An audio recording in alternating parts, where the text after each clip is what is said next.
10월 학력평가 마지막 해설 강의 시간입니다. 16번부터 보도록 하겠습니다. 지금 사업계획서가 나와 있어요. 조금 생소한 제시문이네요. 사업계획서가 나와 있는데 제시문에서 문두에서 뭘 물어보고 있냐면 예상 지출 내역. 제시문에 예상 지출 내역을 모두 실행해서 회계 처리한 결과 재무제표에 미치는 영향을 찾아라 라고 되어 있어요. 그러면 제시문에서 예상 지출 내역을 찾아야겠죠. 예상 지출 내역은 3번에 있습니다. 3번에 예상 지출 내역이 나와 있고요. 봤더니 매장 권리금과 업무용 컴퓨터, 종업원급여, 홍보물품 구입 등에 이만큼의 금액을 쓸 거고 그 대금 지급은 전액 현금으로 할 거다. 자, 매장 권리금, 업무용 컴퓨터, 종업원 급여, 홍보 물품 이런 거에 돈을 쓸 거고 대금 결제는 현금으로 하겠다. 요거를 회계 처리했을 때 재무제표에 어떤 영향을 미치는지. 자, 그럼 우리가 보기에서 정답을 고를 때 뭘 체크해야 되냐면 영업이익이 감소하는지 증가하는지 금액도 확인해야 될 것 같고요. 유동자산의 변화가 있는지 무형자산의 변화가 있는지 또 당기순이익의 변화가 있는지를 살펴보면 될 것 같습니다. 지금 보기를 봤더니 영업이익이 나오고 당기순이익이 나와 있어요.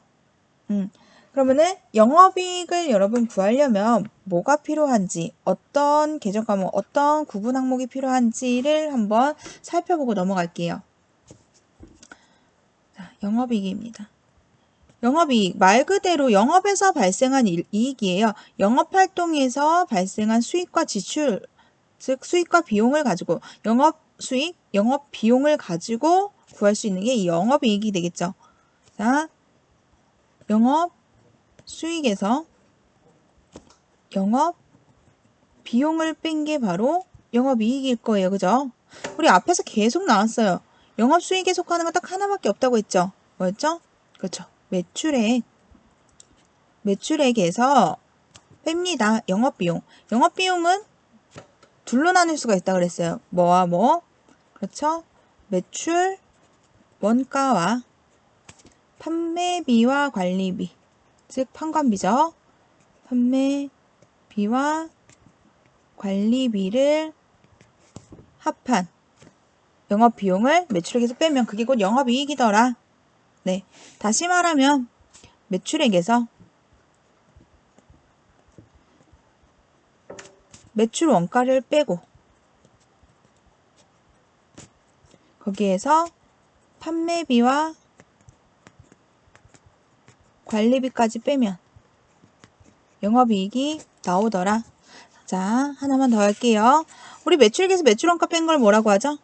네, 매출에서 발생한 이익, 매출 총이익입니다.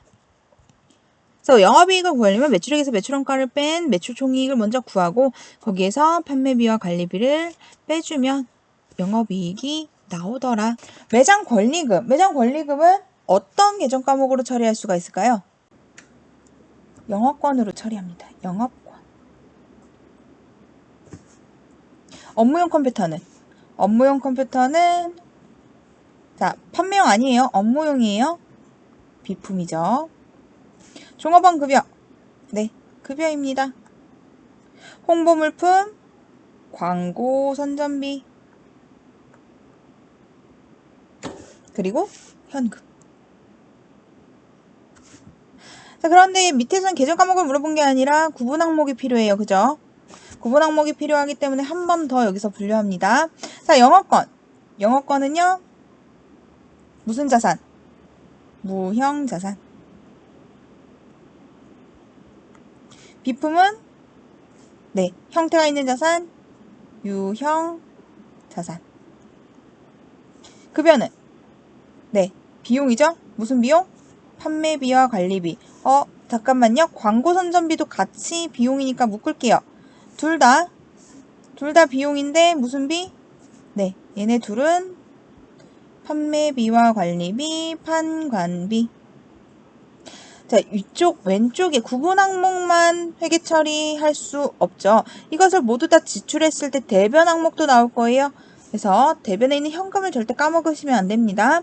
자, 현금은 네, 자산이죠. 무슨 자산? 계속 나옵니다. 당좌 자산. 이렇게 구분을 해놓고 보기를 바로 보도록 하겠습니다. 자, 영업이익이 감소한다. 우리 아까 영업이익에 영향을 끼치는 거 한번 확인해 봤어요. 영업이익에는 네, 매출액, 매출원가, 그리고 판매비와 관리비예요. 근데 지금 이 사업계획서에는 상품과 관련된 자료는 없어요. 즉 매출과 매출원가, 매출총이익과 관련된 자료가 없으니까 뒤에 판매비와 관리비만 보시면 돼요. 판관비 항목이 있는지. 네, 판관비 항목 있었어요. 어디? 종업원 급여랑 홍보 물품 있었죠. 300만원. 그러면 이 자리에 300만원이 들어가야겠죠. 판매비와 관리비가 마이너스 300만원이니까 결국 300만원만큼 영업이익이 어떻게 돼요? 감소되겠죠. 네, 200만원 아니고 300만원 감소하더라. 다음 유동자산 볼게요. 유동자산. 지금 선생님은 조금 더 세분화시켜서 구분 항목을 당좌자산, 무형자산, 유형자산까지 들어갔는데 여기는 조금 더 크게 나왔네요. 유동자산. 우리가 자산을 크게 유동자산과 비유동자산으로 구분하죠. 앞전에서도 했었는데 자산은 크게 유동자산과 비유동자산으로 구분한다. 유동자산은 딱 두 개. 그렇죠. 당좌자산과 재고자산. 비유동자산은 유형, 무형, 투자, 그리고 기타 비유동. 이렇게 구분할 수가 있더라. 자, 어쨌든 여기서 물어보는 거는 유동자산이니까 유동자산이 속하는 것은 당좌자산과 재고자산이다. 근데 지금 이 문제에서 제시문에서 나온 것은 유동자산에 지금 재고자산, 상품이 전혀 나와 있지 않으니까 그럼 당좌자산이 있는지를 살펴보면 되는데 당좌자산이 네, 현금 있었습니다. 현금이 어떻게 됐어요? 지출한 거 아니에요. 대변에 나올 거예요. 그죠? 그러면 감소합니다. 당좌자산 감소합니다. 즉 유동자산이 증가가 아니라 감소할 거고요. 감소할 거고 유동자산에 해당하는 현금을 총 얼마 지출했냐면 전액 현금, 즉 1,800만 원만큼 감소하게 됩니다. 됐나요? 그럼 정답은 디귿 리을이겠네요. 자, 왜 맞는지 한번 살펴볼게요. 무형자산이 1,000만 원 증가한다. 아까 무형자산으로 분류한 거 누가 있었어요? 네, 매장관리금 있었습니다. 그래서 요 매장관리금 무형자산 1,000만 원을 사왔으니까, 냈으니까 권리금이 증가하겠죠. 무형자산이 증가하겠죠. 영업권이. 당기순이익이 300만 원 감소한다. 지금 이 지출 항목 4가지 중에 당기순이익에 영향을 미칠 수 있는 거. 당기순이익은 공식을 쓰자면은 이 판관비에서 또 쭉쭉쭉 나가지만 결과적으로 당기순이익에 영향을 미치는 것은 수익과 비용이에요. 자, 우리 수익에서 마이너스 비용에서 당기순이익 구하죠. 가장 심플하게. 만약에 비용이 크다면 손실이 될 거고요. 근데 여기서는 이제 증가 감소가 나왔으니까 당기순이익으로 얘기할 거예요. 자, 지금 수익 항목은 당연히 없어요. 지출 항목이기 때문에. 예상 지출이라서. 그럼 비용이 뭐가 있었죠, 아까? 네, 비용에 해당하는 거 이 두 개 있었습니다. 급여랑 홍보 물품. 합쳐서 300만 원이죠? 네, 비용이 300만 원 지출이 되니까 당연히 당기순이익은 300만 원 감소한다 해가지고 디귿 리을이 들어간 5번이 정답이 되겠습니다. 다음 17번 문항으로 넘어가겠습니다. 총계정 원장이 나와 있고요.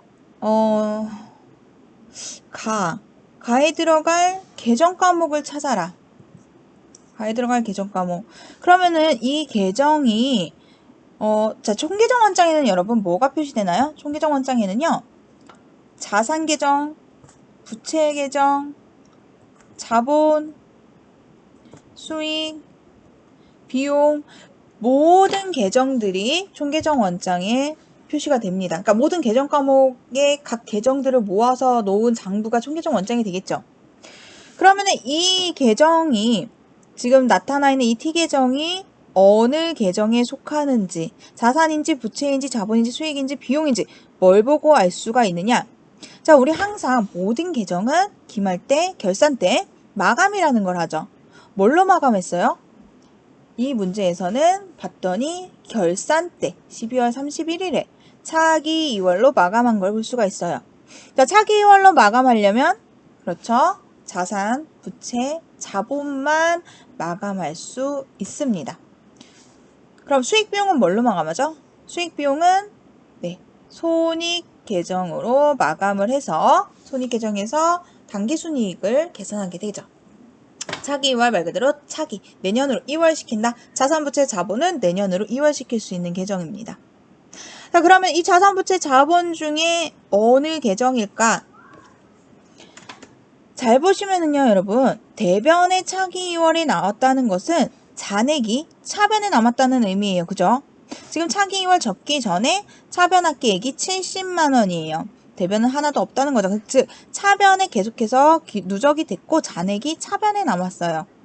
자산, 부채, 자본 중에 차변의 계정, 잔액이 남는 계정은 네, 자산밖에 없죠. 거예요. 가에 들어갈 계정 과목은 자산에 속하게 될 거예요. 그러면은 보기에서 답지에서 자산에 속하는 계정 과목을 찾아보시면 되겠죠. 다들 B로 끝났습니다, 여러분. 답지를 봤더니 무슨 B 나왔어요. 우리가 보통 무슨 B 하면은 비용이구나 라고 하는데 님이 유일하게 수업 시간에 매번 강조했어요. B로 끝나지만 이 개념 과목 하나만큼은 절대 비용에 속하지 않는다. 누구? 그렇죠. 바로 1번에 있는 개발비가 되겠죠. 개발비는 자산입니다. 자산 중에서도 무형 자산에 속하게 된다는 거. 약간 굉장히 쉬운 문제 같지만 때로는 실수할 수도 있는, 너무 쉬워서 실수할 수도 있는 그런 문제였던 것 같아요. 네, 어쨌든 17번의 정답은 1번이었습니다. 다음 문제 18번 문제입니다. 이렇게 매출채권의 대손처리 관련된 문제가 해마다 꼭 한 문제 이상은 나오고 있어요. 근데 올해는 조금 유난히 어렵게 나왔던 것 같은데 한번 차근차근 살펴보도록 하겠습니다. 오히려 올해는 사채보다도 더 어려웠던 문제였던 것 같아요. 문제에서 뭘 요구하고 있느냐면 결산 시 손익계정에 대체되는 대손상각비의 금액을 구해라 이거예요. 자, 모든 상품거래가는 외상거래이기 때문에 이제 제시된 자료만 보고 회계 처리를 해보면 될 것 같아요. 제시된 자료를 봤더니 외상매출권 관련 자료가 쭉 나와 있고요. 재무상태표가 나와 있습니다. 자, 여러분 여기서 재무상태표 지금 X로 다 되어 있는데 이거를 여러분들이 보는 방법을 아셔야 돼요. 그래야 문제를 풀 수가 있습니다. 먼저 정기자료에 이 대손충당금 자리가 비어있죠. X로 되어 있죠. 매출채권 아래 대손충당금이 바로 나와 있습니다. 우리 이제 전산 실습하면서 외상매출금 아래 대손충당금 들어가 있고 받을 어음 아래 대손충당금 들어가 있고 잔액시산표 합산시 보면은요. 그게 무슨 뜻이냐면 외상매출금이 얼마 있고 그 밑에 바로 대손충당금이 있다는 것은 외상매출금에 대한 대손충당금이 설정되어 있고 그 설정된 대손충당금을 뺀 금액 그게 바로 외상매출금의 장부금액이다. 뭐 이런 식으로 표시를 하고 있거든요. 마찬가지로 여기도 똑같아요. 지금 매출채권이 정기자료 봅니다. 매출채권이 현재 30만 원 있어요. 여기 30만 원 있는 걸 볼 수가 있습니다. 자, 그리고 아래 대손충당금 비어 있는데 괄호로 묶어져 있어요. 마이너스 하라는 의미예요. 네. 그리고 요 둘의 계산된 금액이 바로 오른쪽에 나와 있는 걸 볼 수가 있습니다. 다시 말하면 매출채권은 30만 원이고요. 설정된 대손충당금이 얼마인지 모르겠지만 이 둘을 계산했더니 25만 원이 되더라. 결국 대손충당금은 5만 원이라는 얘기가 되겠죠. 5만 원.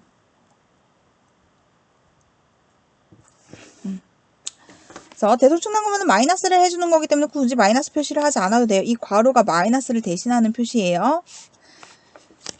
자, 이렇게만 구해놓고 지금 단기 자료도 구해야 되는데 매출채권이나 대손충당금 둘 중에 하나라도 알아야 되는데 둘 다 모르니까 하나씩 채워봅시다.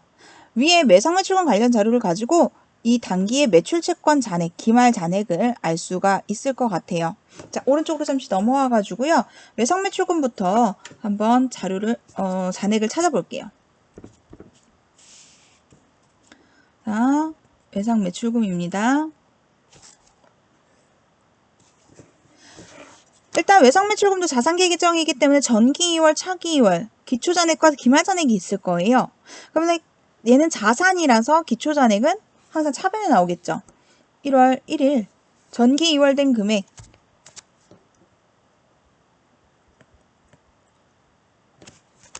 전기 자료에 전기의 기말 잔액인 요 30만 원이 넘어오면 됩니다. 전기 2월 30만 원이 외상매출금 계정 차변으로 올 거고요. 자, 요 매출채권 단기의 매출채권 잔액은 외상매출금 대변에 빨간 펜으로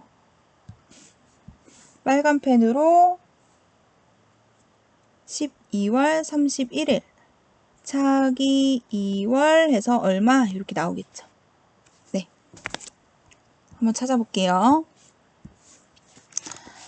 자, 여기까지 전기 2월까지 끌어왔으면 거의 다 한 반 이상은 된 거예요. 자, 상품 매출을 150만원어치 했습니다. 우리가 상품 매출을 했는데 지금 제시문 조건문에서 모든 상품거래는 외상거래라고 나와 있어요. 그렇기 때문에 상품을 매출하고 대금을 외상으로 했다. 그럼 외상매출금이 증가하겠죠? 그래서 우리는 차변에다가 매출한 금액 150만원 잡아주고요. 그 다음에 매출 환입액이 있습니다. 환입, 애누리, 또 할인까지 전부 다 어디다 써요? 그렇죠. 외상매출금 대변에 써주죠. 깎아줘야 되니까.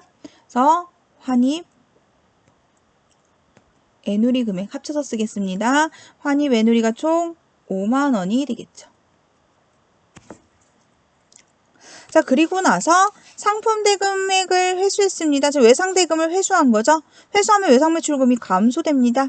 100만 원 감소시켜야 돼서 우리는 대변에다가 대금 회수 100만 원 적어줄 거고요.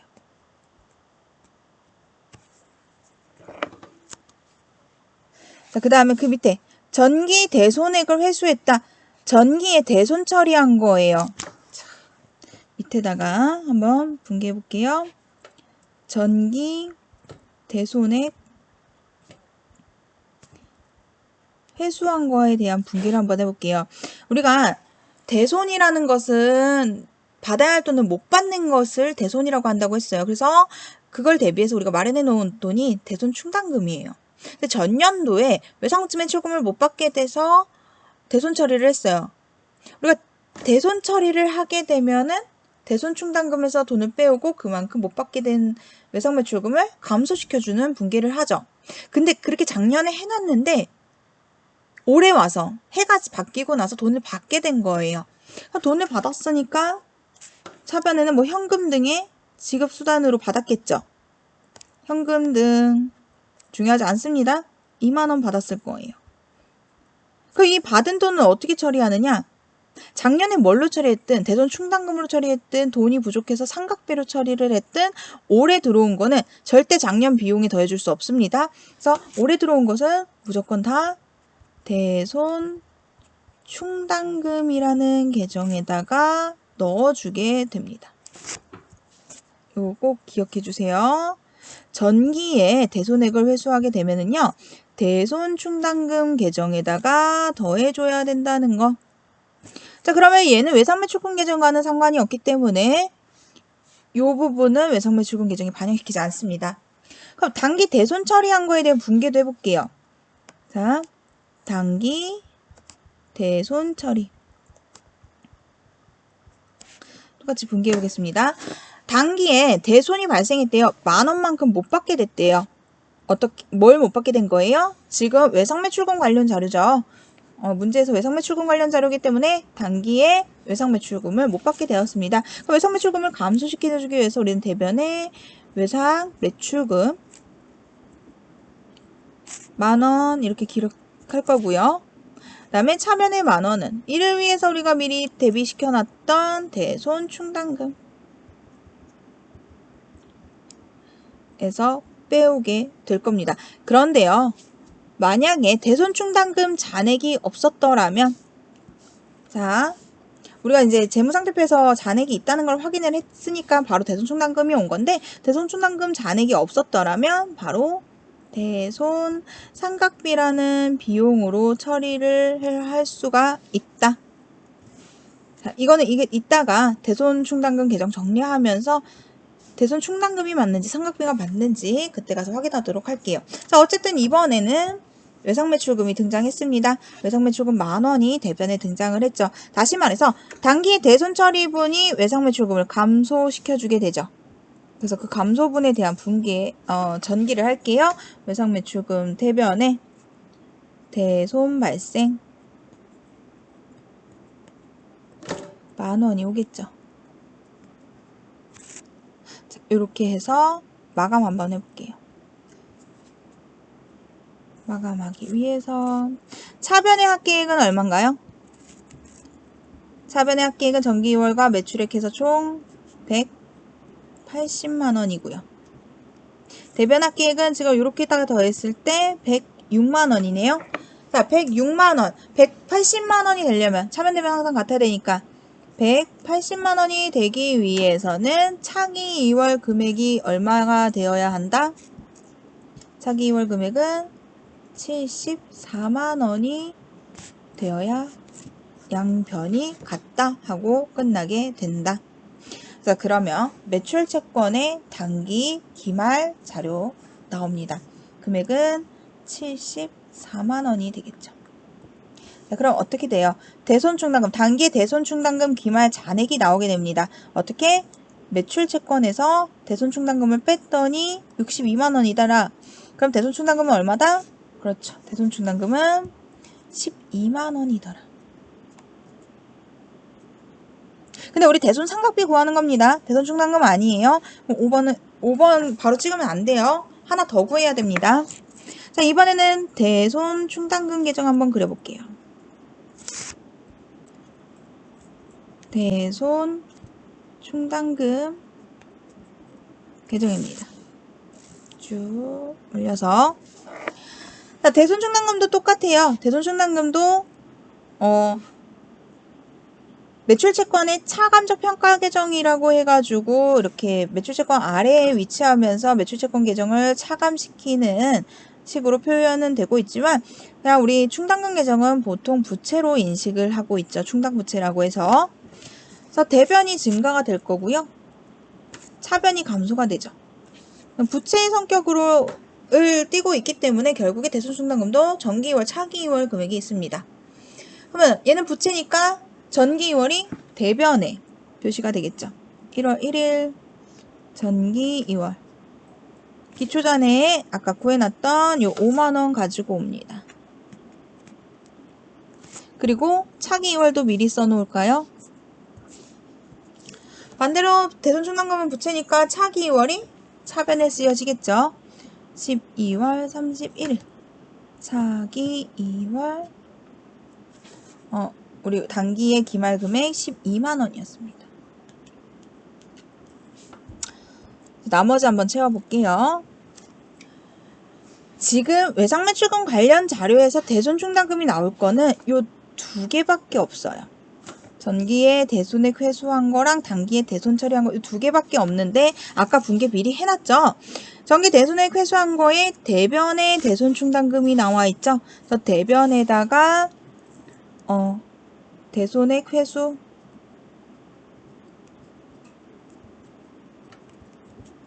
(2만원이) 증가가 될 거고요. 단기 대손 처리를 하게 됐는데 이때 대손충당금 잔액이 없었으면 대손삼각비로 처리하지만 현재 우리 지금 7만원이라는 잔액이 있죠. 자, 여기 차기 2월 12만원 선생님이 미리 써준 건데 지금 기중 분기하는 거기 때문에 차기 2월은 아직 신경 쓰지 않으셔도 돼요. 그러면 현재 대손충당금에는 7만원의 잔액이 있으니까 단기 대손 처리 이 만원은 대손삼각비가 아니라 대손충당금으로 처리할 수가 있겠죠.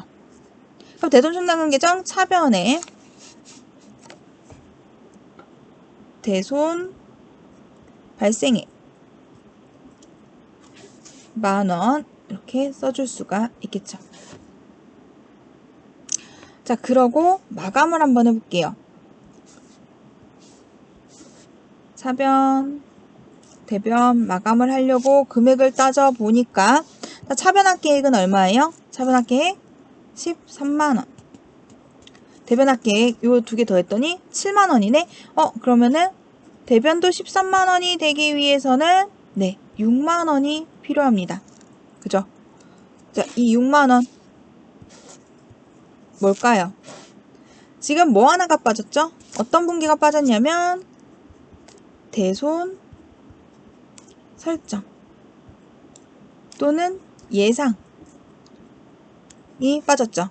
적립분기가 빠졌어요. 왜 기말 결산 때 외상매출금 계정, 그러니까 외상매출금, 매출채권 잔액이 몇 프로 대손을 예상하다 하면 우리가 이제 분기하죠. 차변에 대손 상각비 얼마? 그 다음에 대변에 대손 충당금 얼마? 그래서 요거에 대한 금액이 바로 얘가 되겠죠. 그래서 이 6만원은요, 추가 설정액. 계정 과목은 대손 상각비로 기입이 될 금액입니다. 자, 그러면 지금 기중에 대손 상각비가 나온 건 딱 한 번 있네요. 그죠? 네, 얼마예요? 6만원. 정답은 1번 6만원이 되겠습니다. 자, 여러분 이거 좀 잘 기억하고 넘어가셔야 할 것 같습니다. 지금 외상매출금 계정 같은 경우는 차변에는 정기 2월 기초액과 매출금액이 들어오고 있습니다. 그죠? 그리고 외상매출금 계정 대변에는 환희 매물이라던가 대손 외상매출금 대금 회수액이라던가 아니면 대손 발생액이 대변에 나오고 있고요. 대손 충당금 계정 같은 경우는 대손이 발생하면 차변에, 대손액을 회수하게 된다면 대변에, 그리고 기말 결산 시 추가로 설정하는 대손상각비액 역시 대변에 기입이 된다는 거 여러분이 정확하게 인지하고 넘어가셔야 할 문제였습니다.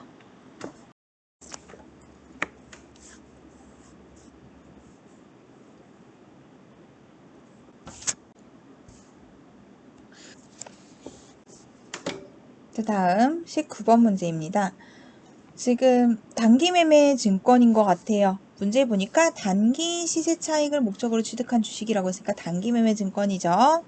네, 단매증. 단매증에 대한 문제인데 가에 들어갈 금액으로 옳은 것은 했어요. 가. 네. 자, 그러면은 거래를 한번 보겠습니다. 일단 2018년 10월 19일 날은 거래를 쭉 봤더니 취득했습니다. 네, 취득한 거래고요. 18년 12월 31일 날은 결산이네요. 네, 평가하는 회계 처리를 하시면 되고요. 19년 7월 5일 날 해가 바뀌었고요. 7월 5일 날은 뭘 하냐면 처분을 하게 됩니다. 항상 나오는 순서 취득, 평가, 처분 분기입니다. 그럼 처분 시에 단가, 처분 단가를 구해라 라는 것으로 문제를 해석할 수가 있겠네요. 사실 문제 분기를 굳이 다 안 해도 될 것 같아요. 그래서 문제를 먼저 풀어보고서 그 다음에 거래에 그래도 이제 해설 강의니까 한 번씩 취득, 평가, 처분 순서대로 분기를 한번 해보도록 하겠습니다. 이 문제에서는 처분 단가를 구하는 거기 때문에 사실상 취득일에 거래는 필요가 없습니다. 취득일의 거래는 필요가 없고요. 자, 그러면은 평가일부터 확인을 하시면 되는데요. 자, 왜 취득일의 거래가 필요가 없냐? 처분할 때의 단가는요, 직전 장부 단가예요. 근데 장부 단가가 문제를 잘 보시면 주식 100주를 액면금액 5,000원? 자, 5,000원 필요 없다고 했어요. 우리가 주식 단기 매매 증권이든 매도하는 증권이든 주식을 매매할 때에는 우리 자본금 옆에 오는 걸 제외하고는 액면 금액이 필요 없다고 얘기를 했었죠. 그렇기 때문에 주식 100주를 한 주당 7,000원씩에 취득하게 됩니다. 자, 100주를 7,000원씩에 취득을 합니다. 7,000원씩에 취득하고 뭐 대금은 수수료와 함께 수표를 발행해서 지급하다 라고 했는데 얼마에 취득했든 수수료를 포함하든 안 하든 평가일에 평가된 주당 단가 있죠? 이게 바로 처분 시의 단가가 됩니다. 이해 가나요? 장부 가격은 10월 19일 날 7,000원이 적혀있든 7,100원이든 7,200원이든 중요하지 않고 12월 31일 날 평가한 이후의 장부에는 무조건 한 주당 8,000원씩으로 기록이 되어 있을 거예요. 그렇기 때문에 처분 시에도 무조건 8,000원의 처분을 하게 된다는 거죠. 그러면은 7월 5일 날 8,000원짜리의 주식을 얼마에 처분했는지 보면 돼요. 오른쪽으로 넘어와서 7월 5일부터 분개해 보겠습니다. 19년 7월 5일 처분이죠. 단기매매증권을 처분했기 때문에 우리는 대변의 단기 매매 증권이 나오게 되죠. 단기매매증권이 8,000원씩 몇 주를 처분했냐면 10주예요. 그러면 8만원의 단기매매증권이 감소하게 됩니다. 자, 그리고 수수료 5,000원을 차감한 잔액을 현금으로 받았습니다. 금액은 잘 모르겠지만 어쨌든 차변에 현금 들어옵니다. 자, 여기까지만 있으면 너무 자료가 부족한데 하더니 바더니 총계정 원장에서 단기투자자산 처분 이익이 나옵니다. 처분했을 때에 발생하는 거죠. 처분이 거래를 봤더니 자, 결산시 보시면 절대 안 돼요. 같은 날짜 보셔야 돼요. 7월 5일. 7월 5일 거래를 보셔야 되는데 자, 얘를요. 역으로 한번 분개해 볼게요. 단기투자자산 처분이익 대변에 있기 때문에 대변에 단기투자자산 처분 이익이 올 거고요. 차변에는 요 안에 들어가 있는 기준 과목인 현금이 오게 되겠죠. 다시 말하면 단기투자자산 처분이익 이 7월 5일 거래에는 대변에 단기투자자산 처분이익이 10,000원이 기록된다 라고 보시면 되겠습니다. 자, 그럼 현금은 다 나온 거예요. 현금은 총 얼마가 나와요? 90,000원을 받게 된 거죠. 자, 여기까지 해가지고 단기매매증권 10주니까 90,000원 받았으면은 9,000원씩에 팔았구나 해서 3번 하면은 틀리게 되겠죠. 자, 왜 그러냐? 왜 그러는지는 여기 나와 있죠. 수수료 5,000원을 차감한 잔액을 현금으로 받았대요. 원래는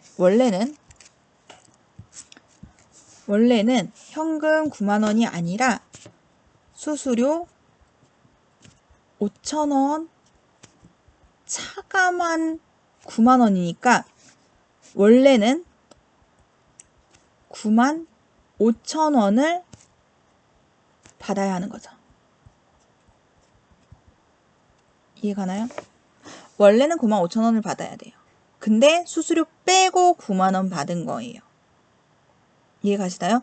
그러면은 단가는 원래 95,000원을 받아야 하면은 10주를 팔았으니까 단가는 9,500원씩이다 라는 결론이 나와서 정답이 5번 9,500원이 될 거예요. 자, 그러면 여기서 이것도 여러분들이 하나는 이해하고 넘어가셔야 될 것 같습니다. 우리가 요 수수료 나와 있죠.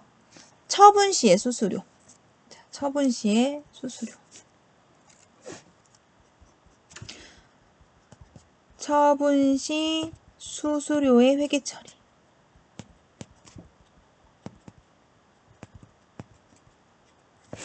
두 가지 경우가 있겠죠. 엄밀히 따지면 총 세 가지인가요? 장부 가격이랑 매도 가격이랑 처분가라고 할까요? 좀 더 쉽게.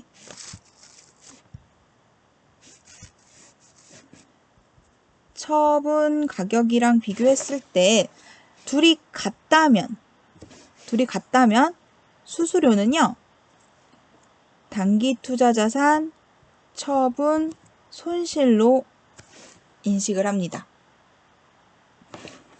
그런데 장부 가격보다 처분 가격이 더 크다면 지금 같은 경우죠. 단기매매증권 80,000원짜리를 95,000원에 판 거죠. 자, 그러면 더 처분가가 훨씬 크죠. 그러면 뭐가 발생해요? 단기투자자산 처분이익 15,000원이 원래 발생하죠. 근데 10,000원밖에 발생하지 않았어요. 무슨 말이에요? 단기 투자자산 처분 이익에 마이너스를 해주게 되는 거죠. 수수료만큼 빼주는 거예요. 그 마지막의 경우도 있죠. 장부 가격이 처분 가격보다 더 클 때, 그럼 뭐가 발생해요?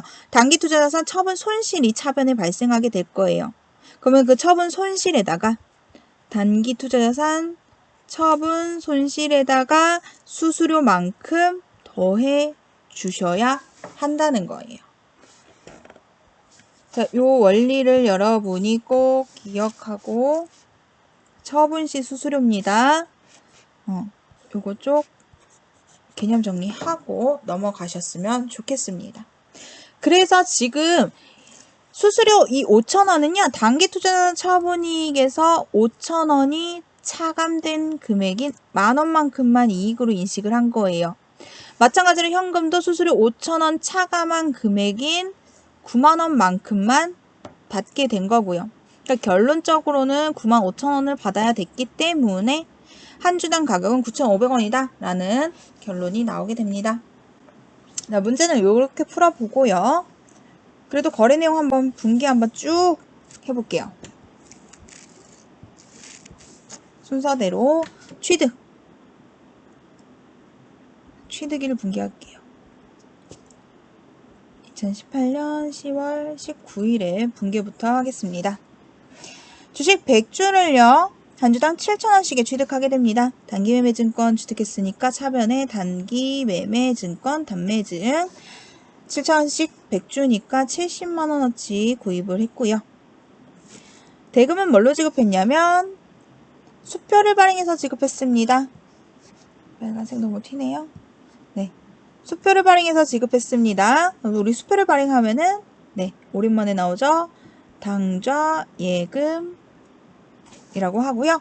70만원에다가 수수료 얼마인가 볼까요? 자, 수수료를 봤더니 7만원이더라. 그러면 총 77만원이 되겠네요. 선생님이 이걸 굳이 분기를 다시 한 번 더 해주는 이유는 뭐냐면 취득 시에 수수료, 지금 취득하고 있고요. 수수료를 어떻게 처리할 건지, 단기 매매 증권 같은 경우는 수수료를요, 밑에다가 수수료 비용 7만원 따로 써줍니다. 그런데 만약에 이게 매도 가능 증권이었다면 그냥 매도 가능 증권 77만원 뒤에 당좌예금은 똑같고요. 이해 가시나요? 단기 매매 증권 취득 시 수수료 처리는 이렇게 따로 수수료 비용이 등장하지만 매도 가능 증권이었다면 원가에 포함시켜야 된다. 네, 요거 설명하려고 지금 다 분기하고 있어요. 평가 시의 분기. 자, 평가도 해볼게요. 기말 결산 시 평가합니다. 18년 12월 31일. 자, 단기 매매 증권의 공정가치가 8,000원입니다. 7,000원에서 8,000원으로 넘어왔어요. 플러스 1,000원씩 총 100주가 되겠죠. 그래서 단기 매매 증권이 장부 금액이 증가하게 됩니다. 차변에 단기 매매 증권 10만원, 대변에는 단기 투자자산 평가 이익 10만원 이렇게 회계 처리를 할 수가 있고요. 마찬가지로 매도 가능 증권도 할 거예요. 매도 가능 증권도 똑같이 올랐겠죠. 하지만 금액이 다릅니다. 매도 가능 증권 같은 경우는 이렇게 회계 처리하고 나서 단가를 항상 밑에다가 따로 구해놓으라고 선생님이 얘기를 했었어요. 자, 이게 100주에 대한 거니까 얘의 단가는요. 7,700원이 되겠죠. 그럼 7,700원짜리가 8,000원으로 평가되었으니까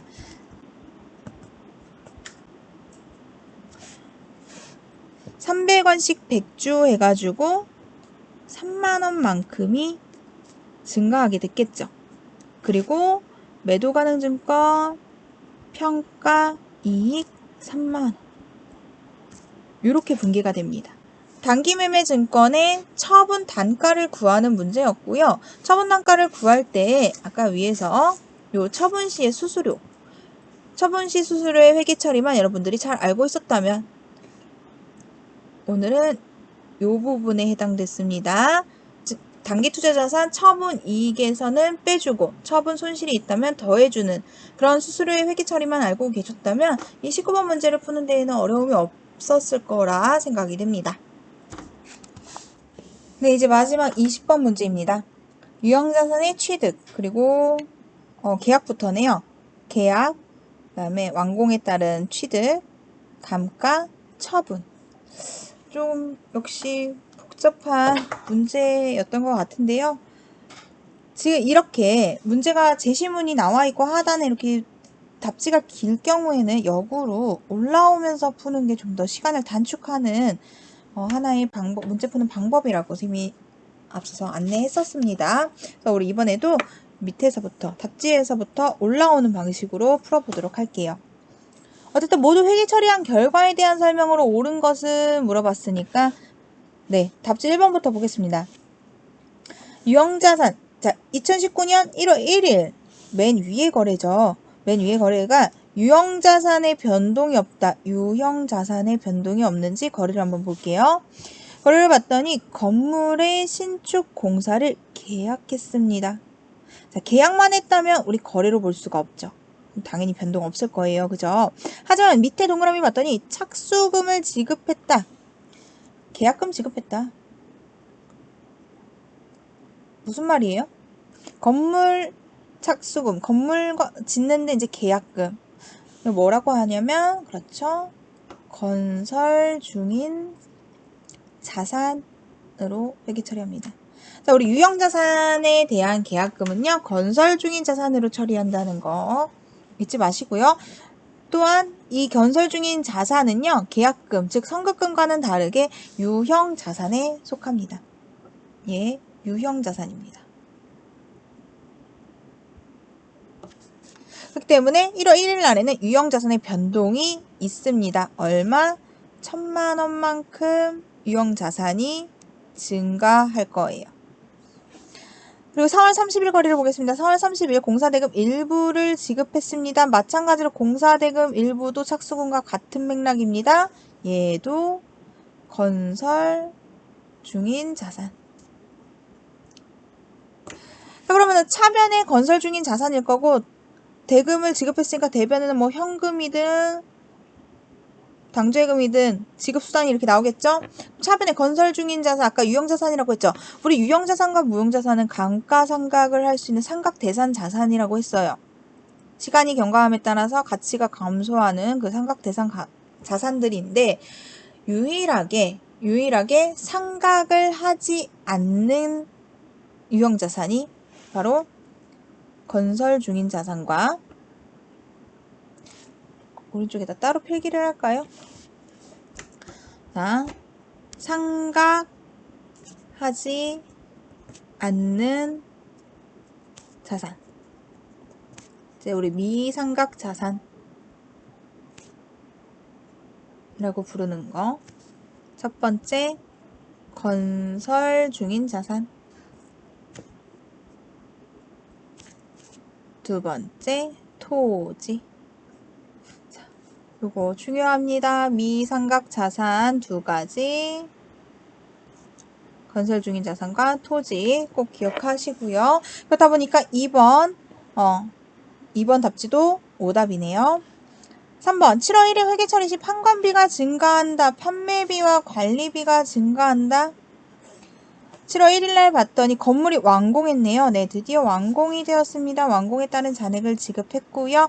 취등록세 200만원 지급 후에 건물을 인수해 오게 됩니다. 자, 오른쪽에다가 분기를 한번 해볼게요. 19년 7월 1일 날 건물이 완공됐습니다. 그럼 건물이 나에게 들어오겠네요. 차변에 건물 생길 거고요. 자, 대변에는 잔액을 지급했다 했으면 내가 그동안 1월 1일과 4월 30날 지급한 그 계약금을 확인해야겠죠. 계약금을 확인했더니 1월 1일날 착수금 1,000만원과 4월 30날 2,000만원 지급했고 계정 과목은 건설 중인 자산으로 처리를 해놨습니다. 그럼 이 계약금조였던 건설 중인 자산이 건물이 완공됐으니까 이제 계약금이 사라져야겠죠. 네, 대변에 건설 중인 자산 총 3,000만원 나갈 거고요. 그 다음에 건물이 이제 완공됐으니까 나는 얼마짜리 건물이 생기냐면 애초에 내가 계약했던 금액, 네, 건물 5천만원짜리가 생기는 거예요. 그래서 5천만원짜리 건물이 생깁니다. 그리고 잔액은 뭐 현금이든 지급수단이 있겠죠. 현금 등으로 처리를 하겠습니다. 현금 등 2천만원을 지급하게 됩니다. 자, 여기까지가 첫 번째 동그라미고요. 밑에 두 번째 동그라미를 반영해 보도록 하겠습니다. 두 번째 동그라미를 반영해 보려고 했더니 취등록세래요. 자, 무슨 세에서 세금가공가가 바로 나오면 된다 안 된다? 절대 안 됩니다. 이렇게 유형자산 등의 자산을 취득할 때에 발생한 재비용은 전부 다 어떻게 한다? 그렇죠. 원가에 포함시킨다. 그러면 건물 가격은 5천만원이 아니라 취등록세가 포함한 5,200만원이더라. 그러면 현금도 지급한 총 금액이 2천만원이 아니라 2,200만원을 지급하게 되었겠네요. 자, 어쨌든 2019년 7월 1일 회계 처리를 해봤더니 판관비에 해당하는 뭐 세금가공가라든가 다른 비용들이 따로 발생한 것은 없었습니다. 판관비에 변동 없고요. 4번 12월 31일에 계상되는 감가상각비는 400만원이다. 자, 감가상각비 유형자산을 취득했으니까 우리 감가상각 해야겠죠. 12월 31일 자료를 봤더니 감가상각을요 정액법으로 하고 내용연수는 10년이다. 자, 정액법의 계산식은 어떻게 되나요? 내용연수분의 취득원가 마이너스 잔존가치 19년 12월 31일 먼저 감가상각비부터 계산할게요. 내용연수 자, 감가상각비 정액법이어서 내용연수가 총 10년이었고요. 취득원가는 우리 네 여기 있습니다. 건물 옆에 있는 금액 취득원가 5,200만원에서 빼기 잔존가치 1,200만원이네요. 하면 계산하면 얼마죠? 위에 계산했더니 4천만원 10으로 나누니까 네 400만원이네요. 그러면 감가상각비가 400만원 정답이다? 아닙니다. 여러분 중요한 게 하나 빠졌어요. 지금 취득일이 7월 1일이에요. 그리고 감가상각하는 결산일이 12월 31일이에요. 이 감가상각비는요. 12개월을 사용했을 때의 요 가격이 되는 거예요. 근데 나는 7월부터 사용했으니까 12달 중에 6달만 사용한 거죠. 그래서 400만원에다가 12분의 6을 곱한 금액인 얼마가 되나요? 절반인 200만원만큼이 감가상각비가 됩니다. 그래서 감가상각비는 400이 아니라 200만원이더라. 아마 여기에서 좀 많이 실수를 했을 것 같습니다. 자, 중요한 거 할까요? 자, 취득일이 7월 1일이기 때문에 감가상각할 때에는 6개월치만 한다. 사용한 기간만큼만 감가상각을 해야 된다는 거. 네. 그럼 결국 정답은 마지막 5번이 되겠네요. 5번 문제도, 5번 답지도 한번 분개해 보도록 할게요. 5번 20년 1월 1일 날 처분을 하게 됩니다. 건물을 처분하니까 일단 기본적으로 나가야겠죠. 건물 대변에 취득 원가인 5,200만 원 나갈 거고요. 그리고 나서 내가 받은 돈은 7천만 원이네요. 현금 등으로 받겠습니다. 7천만 원. 자, 여기까지만 계산하면은 유형자산 처분이익이 1,800만 원 나오죠. 그러면 정답 없네. 이렇게 나올 수가 있는데 우리가 지금 결산 때 뭘 했죠? 네, 감가상각비를 계산했어요.